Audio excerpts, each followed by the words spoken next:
नमस्कार दोस्तों, मेरे इस पॉडकास्ट चैनल पर आप सभी श्रोताओं का हार्दिक स्वागत और अभिनंदन। आप सुन रहे हैं कहानियों का पिटारा कथा मंजूषा और मैं हूं आपकी पॉडकास्ट सखी पूनम चंद्रलेखा। कथा मंजूषा के आज के अंक में आप सुनेंगे कोलकाता की युवा कहानीकार और उपन्यासकार शर्मिला बोहरा जलान द्वारा लिखित कहानी मिस्टेकन। तो आइए सुनते हैं यह कहानी। कोलकाता के मई महीने की यह एक दोपहर है। यामिनी के मकान के अहाते में सफेद जामुन का पेड़ लगा हुआ है। पेड़ की शाखाएं नीचे की तरफ झुकाई हैं और गुच्छे के गुच्छे जामुन धीरे धीरे हर दिन आकार में बड़े होते हुए दिखाई दे रहे हैं। इस साल इतने जामुन हुए हैं कि टूट कर गिर रहे और छत जामुन से भर गई है। यामिनी ने अपनी सेविका से कहा कि वह जामुन अपने बच्चों के लिए ले जाए, तो कमली ने कहा, बेस्वाद है, मिठास नहीं है, खाते हैं तो लगता है भूसा खा रहे। यामिनी बोली, अच्छा, पेड़ तो कितना सुंदर है और फल बेस्वाद। इस दोपहर में पड़ोस में रहने वाली प्रोफेसर बैनर्जी की अंग्रेजी साहित्य में एमए करने वाली युवा पुत्री का स्वर सुनाई पड़ता है। वह अंग्रेजी की एक कविता पढ़ रही है।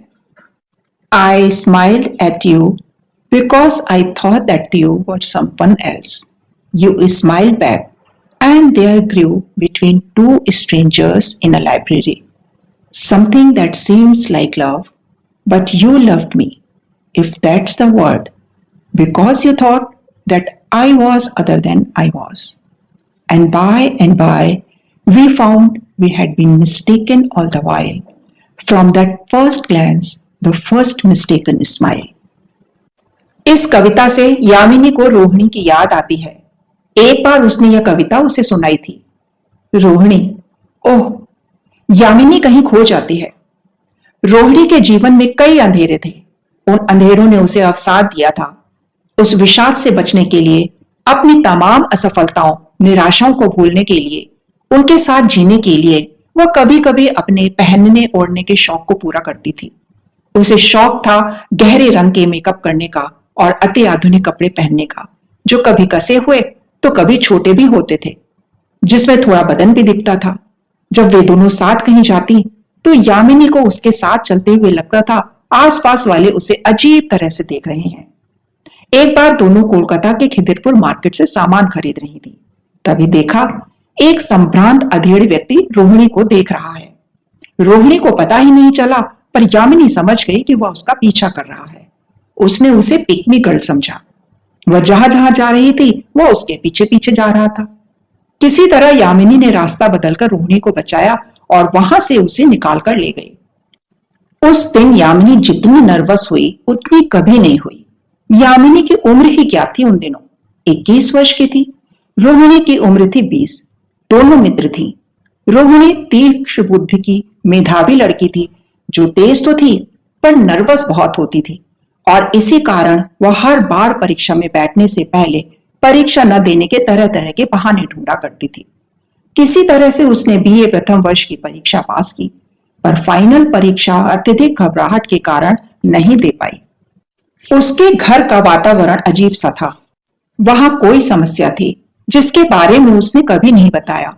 सिर्फ यह कहती, मेरे मन में थोड़ी सी जगह है, वहां बहुत बातें रख नहीं पाती। संसार में इतनी बातें हैं कि मैं परेशान हो जाती हूँ। मुझे डर लगता है, बहुत कलह है। घर से बाहर रहती तो थोड़ी देर बाद कहती, मुझे घर जाना है। घर पर रहती तो कहती, घर में मन नहीं लगता, मुझे बाहर जाना है। हर समय आजाद होना चाहती और बंधी बंधी महसूस करती। उसे लगता कोई उसे रोक रहा है। हर बात पर उसे ऐसा लगता कि लोग उसे ताना मार रहे हैं और वह बेकाबू हो जाती। अनर्गल बोलती। वह जीना चाहती थी, तरह तरह से सजना चाहती थी। पहनने ओढ़ने का बहुत चाव था। महंगे और नायाब कपड़े खरीदती थी, भड़कीले कपड़े। उसके पहनावे, चाल ढाल, रंग ढंग, पहनने ओढ़ने को देखकर यामिनी उसे समझाती। यह एक बड़ी मुश्किल हो गई थी कि लड़कियां छोटे कसे कपड़े पहन लेती, मंचले और लंपट उसके पीछे लग जाते। रोहिणी के अवसाद को देखकर यामिनी यह समझ गई कि वह अपने अकेलेपन से निकलने के लिए वैसे कपड़े पहनती थी। वह कहती भी थी, लोग मुझे नोबडी मानने लगे हैं, पर मैं संबड़ी होकर दिखाऊंगी। जब यामिनी उसके साथ शॉपिंग करने जाती या कैफे में बैठकर कॉफी पीती, उसके बोलने बात करने के ढंग से घबरा जाती। वह हमेशा उत्तेजना में रहती। एक बार दोनों ने एक रेस्टोरेंट में वेज सीजलर ऑर्डर किया था और जब बैरा डिश रखकर गया, वह बैरे पर भड़क उठी। बोली, क्या ऐसे ही वेज सीजलर बनता है? बनाना नहीं आता? यामिनी ने कहा, शांत हो जाओ। लेकिन वह हर चीज में मीन मेक निकालती रही। कोल्ड कॉफी दिया गया तो कहा, गर्म है, चीनी कम है। जो भी चीज उसको दी जा रही थी, वह उसको लेकर हंगामा खड़ा करती रही। जब यामिनी उसके साथ कपड़े खरीदने के लिए गई, उसने पैंटालून से जींस खरीदा। फिर कभी फिटिंग तो कभी रंग को लेकर 3 बार उसे बदलने के लिए गई। यामिनी को उससे डर लगने लगा, जबकि वह उसकी खास सहेली थी। उसके साथ कहीं आना जाना परेशानी का सबब था। बार बार पोशाक के नाप को लेकर जब उसे परेशान देखा, तो एक बार यामिनी उसे भवानीपुर में अपने एक दर्जी के पास ले गई और कहा, इससे सिलवाओ, बहुत अच्छा सिलता है, तुम्हें परेशान नहीं होना पड़ेगा। उसने खुशी खुशी भवानीपुर से ही पंजाबी की दुकान से 2 जोड़ा कमीज का कपड़ा खरीदा और उसे सिलने के लिए दे दिया। 1 सप्ताह इंतजार करती रही और जब उसकी पोशाक तैयार हो गई, उसने पहनते ही यामिनी को फोन किया। भड़क गई उस पर। कैसा खराब दर्जी तुमने दिया है, उसने कैसा अजीब और बेढंगा सिला है, मैं उसे वापस करने जा रही हूं। यामिनी ने कहा, वह दर्जी हमेशा ही अच्छा सिलता था, इस बार क्या हुआ? इस घटना के बाद 1 सप्ताह तक दोनों की बात नहीं हुई। 2-3 महीने के बाद जब यामिनी दर्जी के पास फिर से गई, उसने बताया, आपने किस ग्राहक को भेज दिया? 3 बार उनकी पोशाकों को ऑल्टर करना पड़ा। इतना हंगामा किया कि क्या कहूं। यामिनी हैरान हो गई और समझ गई कि रोहिणी को कोई अंदरूनी परेशानी थी, जिसके कारण वह ऐसा करती थी। उसने टेलर से माफी मांगी और घर चली आई। रोहिणी की इस तरह की हरकतों की सूची लंबी है। वह एक बार सामान खरीदती और 3 बार उसे बदलवाती, कमियां खोजती, तनाव में रहती। यामिनी कहती, क्या हुआ, कुछ बोलो, बोलती क्यों नहीं? पर रोहिणी ने अपना मन कभी नहीं खोला। उसकी कोई और सहेली थी भी नहीं। वह यामिनी को बार बार फोन करती, कुछ कहना चाहती, लेकिन नहीं कहती। यामिनी का विवाह हो गया था। विवाह के बाद वह दिल्ली चली गई।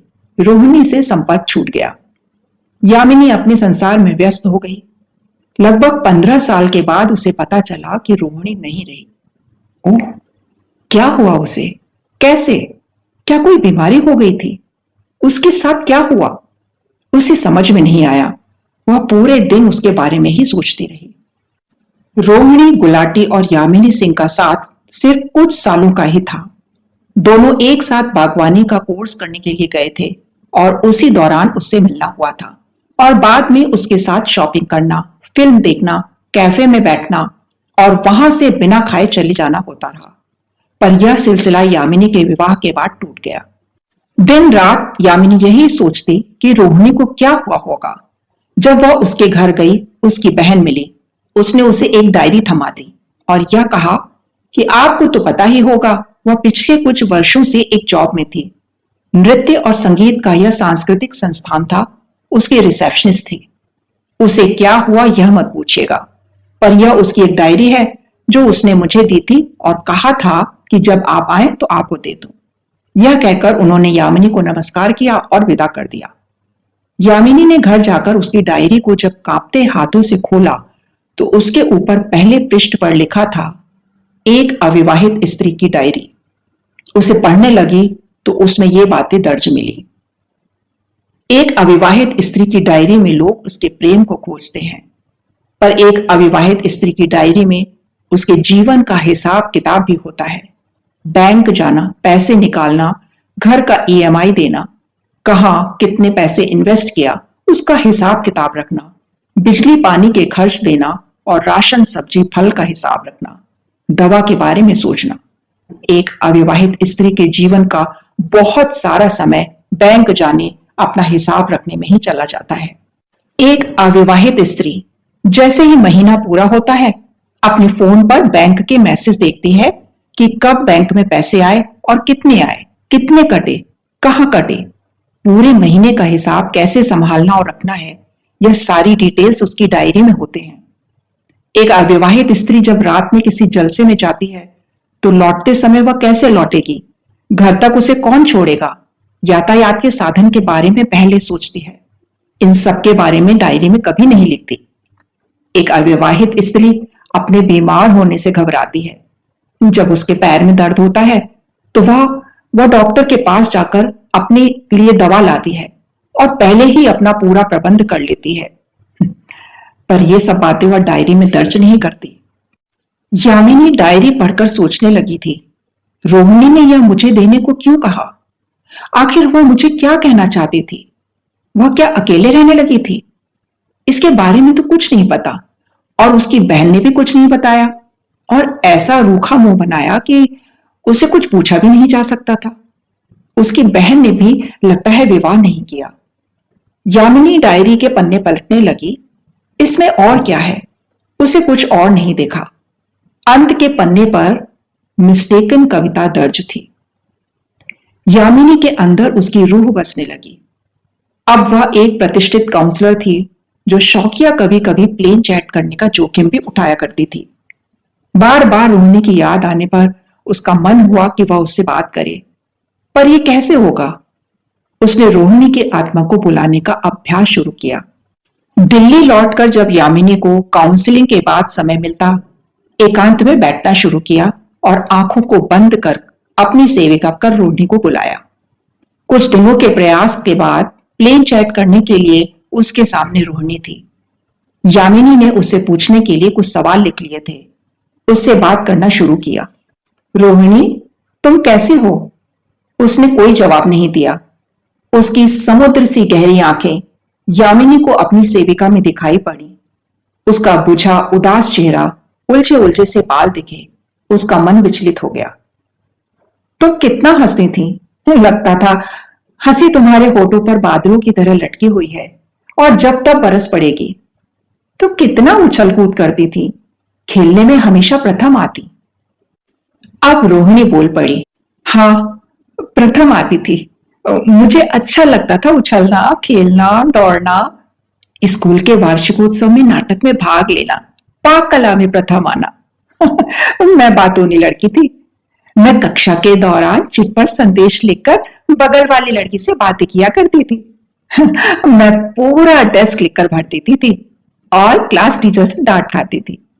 मेरे अंदर इतनी बातें थीं कि लगता था कोई नदी है जो बहना चाहती है। मेरी रिपोर्ट कार्ड में अक्सर लिखा होता था, बातूनी छात्रा। मुझे बहुत अच्छा लगता था धूप में दौड़ना। मेरे गाल लाल हो जाते थे और पूरा बदन गर्म। ऐसा लगता था अंदर से कोई आग निकल रही है, पर वह आग मुझे सुकून देती थी।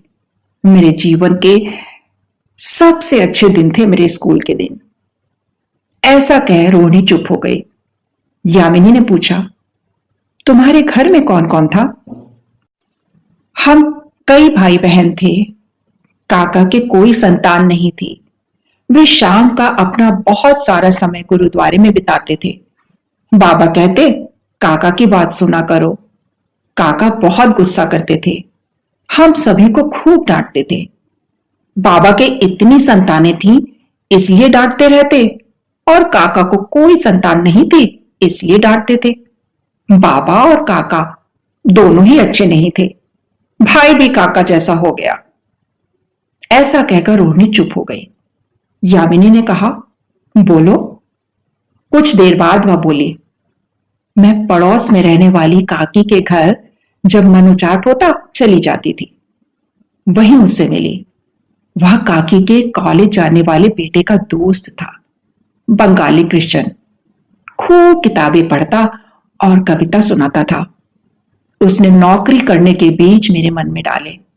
मैं ब्रिटिश काउंसिल पुस्तकालय जाने लगी थी। उसने मुझे पूरा बदल दिया। पर वह अचानक चला गया और रोहिणी एक कविता सुनाने लगी। Mistaken. I smiled at you because I thought that you were someone else. You smiled back, and there grew between two strangers in a library something that seems like love. But you loved me, if that's the word, because you thought that I was other than I was. And by, we found we had been mistaken all the while. From that first glance, that first mistaken smile, Vikram Seth. Mistaken. मैं तुम्हें देखकर मुस्कुराया क्योंकि मैंने समझा कि तुम कोई और हो. तुमने भी मुस्कान लौटाई और यूं पुस्तकालय में दो अजनबियों के बीच कुछ ऐसा जन्मा जो प्रेम सा लगा. पर तुमने मुझसे प्रेम किया, अगर उसे प्रेम कहें, क्योंकि तुमने सोचा कि मैं वह हूं जो मैं था ही नहीं. धीरे धीरे हमें पता चला कि हम शुरू से ही भूल में थे. उस पहली नजर, उस पहली गलतफहमी वाली मुस्कान से ही. विक्रम सेठ. कविता सुनाने के बाद रोहिणी चुप हो गई. मौन के वक्फे आए और उस दिन की बात वहीं खत्म हो गई. दूसरे दिन यामिनी फिर से बैठी और सेविका पर रोहिणी को बुलाया. कुछ देर के अभ्यास के बाद वह आई, पर इस बार रोहिणी का रूप बदल गया था. रोहिणी की देह से परे उसके अंदर से कोई और स्त्री निकली. वह एक पुरानी स्त्री थी. आज अगर वह होती तो उसकी वय 80 की हो सकती थी. वह स्त्री जब आई उस समय यामिनी को पड़ोस में अल्लाह जिलाबाई का गायन सुनाई पड़ा. यामिनी की सेविका भी वह गायन सुनने लगी. अचानक उसमें आई वह पुरानी स्त्री बोली, इस दुख का क्या करूं, किसे पुकारूं? सुनो, दूर कहीं अल्लाह जिलाबाई मांड गा रही है. वह आवाज उसमें मैं हूं. दूर किसी प्रदेश में हूं. वहां कुछ है, जल झिलमिला रहा है. उस जल की बूंद की आस में मैंने अपना जीवन बिता दिया. वह कौन सा प्रदेश है? वह मुझे क्यों पुकारता है? धूप में तप रहा है वह छोटा शहर, लेकिन इस गर्मी में वह कौन सा स्वर्ग है जो मुझे सूखने नहीं दे रहा? मेरे प्राण वहीं अटके हैं. मैं किसको बोलूं? कोई तो नहीं. मेरे अंदर जो वनस्पति है उसे उस प्रदेश के जल से ही तरलता मिली है, जहां मैं कभी गई नहीं हूं. मुझे सपना आया था. किसी को वह सपना बोलना है. सुनो, जब मैं मरूं तो मुझे रेत में दबा देना जहां मेरे प्राण बसते हैं. वहीं मैं खेजड़ी बन जाऊंगी. उन दिनों बहुत सुंदर दिखती थी. लावणी और मांड गाती थी. सुबह सुबह मैं घूम आती थी और घूमते हुए भीगी रहती. वह कौन सी बारिश थी जिसमें मैं भीगी रहती थी? वह मेरा रंग रूप, वह मेरा हंसना, कोई श्रृंगार नहीं पर ऐसी कांति. मैं अपने में आह्लादित थी. यही है जीवन. इसको ही जीवन समझा, पर जीवन कुछ और था. सूखा, तप्त. कोई नदी नहीं मिली, पर कोई एक मरुस्थल है जो मुझे पुकारता है. वहां कोई नदी नहीं बहती थी कि जिसका पानी मैंने पिया था. रेगिस्तान से कोई पुकारता है. जीवन के वे वर्ष कठिन वर्ष रहे. इन वर्षों में मैं कितना तपी हूं, कितना जली हूं, कितनी कठोर बनी हूं, कितनी पत्थर बनी हूं, मेरे सिवा कौन जानता है. प्रेम के दिन छोटे होते हैं. मैंने अपना पूरा जीवन भावनाओं में बिताया है. ऐसा कहकर सेविका चुप हो गई. यामिनी आश्चर्य में पड़ गई. यह स्त्री कौन थी? सेविका के अंदर कौन आया था? जो हो रहा था वह सब कुछ यामिनी के सामने अस्पष्ट सा था. उसने सोचा अब वह यह सब बंद कर देगी. फिर मन में आया कि एक दिन और यह प्रयोग कर ले. रोहिणी से शायद बात हो सके. उसके बाद उसने चैट बंद कर देने की सोची. तीसरे दिन यामिनी ने जब रोहिणी को पुकारा, कुछ देर बाद वह बोली, मैं रोहिणी हूं. मैं एक कहानी लिखना चाहती थी, पर हर बार उस कहानी में एक यथार्थ घुस जाता. वह यथार्थ जो यथार्थ नहीं होता, बल्कि गढ़ा हुआ आदर्शवाद होता. उस व्यक्ति ने यथार्थवादी बातें की, पर उसमें यथार्थ कहीं नहीं था. यथार्थ में इतना ज्ञान नहीं होता. यथार्थ की सूंड होती है जिसमें कांटे होते हैं. उसका यथार्थ यह था कि यथार्थ कुछ भी नहीं था. उस व्यक्ति के अंदर वह सारी तृष्णा ईर्ष्या थी. वह झूठ बोलता था. वह दुर्बलताओं से घिरा हुआ एक औसत से भी नीचे का इंसान था। मुझे यह धीरे धीरे समझ में आया कि प्रेम अपने आप में एक झूठ होता है, सिर्फ कुछ दिनों का, कुछ क्षणों का, अल्पावधि का जादू होता है जो टूट जाता है। जब रोहिणी का जादू टूटा तब उसने समझा कि आखिर यह क्या है। रोहिणी कह रही थी, मैं उदास थी, न जाने क्यों। सब कुछ तो वही हो रहा था जो कर रही थी और चाह रही थी। चाहना तो ठीक है, पर मिल जाने से वह संतोष, वह खुशी नहीं हो रही थी। मन के अंदर क्या घटा था? जो मिला उसके साथ उसने जो अशांति देखी, उससे वह निकल नहीं पाई थी। उसका यथार्थ मायावी था। काकी के यहां जब मिला, उसने उससे बात की और यह भी बताया कि उसकी एक बीमार मां है जिसका लीवर खराब है, वह अपना लीवर उसे देगा। पर वह मां और विद्यालय में पढ़ने वाली एक छोटी बहन को छोड़कर विदेश चला गया। वहां उसने शादी कर ली। मां को पैसे भेजता, पर मां मर गई। बहन ने किसी से शादी रचा ली। इतनी बातें पहली बार रोहिणी ने बताई थी। ये बातें कितनी सच थी और कितनी नहीं, कौन जानता है। यामिनी ने देखा अब रोहिणी चुप है। वह सांझ को पुकार रही, मुंडेर पर खड़ी उस टहनी को हिला रही जो हवा से बांसुरी से बज रही है। रोहिणी चली गई है, अल्लाह जिलाबाई गा रही है। यामिनी का संगीत से कोई वास्ता नहीं। दूर दूर तक परिवार में कोई संगीत प्रेमी नहीं है। यह सब मिस्टेकन ही है कि पड़ोस से कभी कभी कविता के स्वर सुनाई पड़ जाते तो कभी मांड गाती अल्लाह जिलाबाई के स्वर। मई की गर्मी है और अल्लाह जिलाबाई के स्वर का दर्द बढ़ता जा रहा है। यामिनी ने अपनी सेविका को संभाला, उससे और अपने से वादा किया कि भविष्य में कभी भी ऐसा प्रयोग नहीं करेगी। रोहिणी क्या थी, क्यों थी, उसे क्या हुआ था? यह जानकर एक पुरानी स्त्री को सुनकर वह उद्विग्न थी। सब कुछ मिस्टेकन था, पर क्या सचमुच मिस्टेकन था? तो दोस्तों, ये थी आज की कहानी। मुझे पूरी उम्मीद है कि हर बार की तरह आपको आज की कहानी भी जरूर पसंद आई होगी। अगले एपिसोड में ऐसे ही एक और कहानी के साथ मैं आपके सामने फिर उपस्थित होंगी। सुनते रहिए कहानियों का पिटारा, कथा मंजूषा।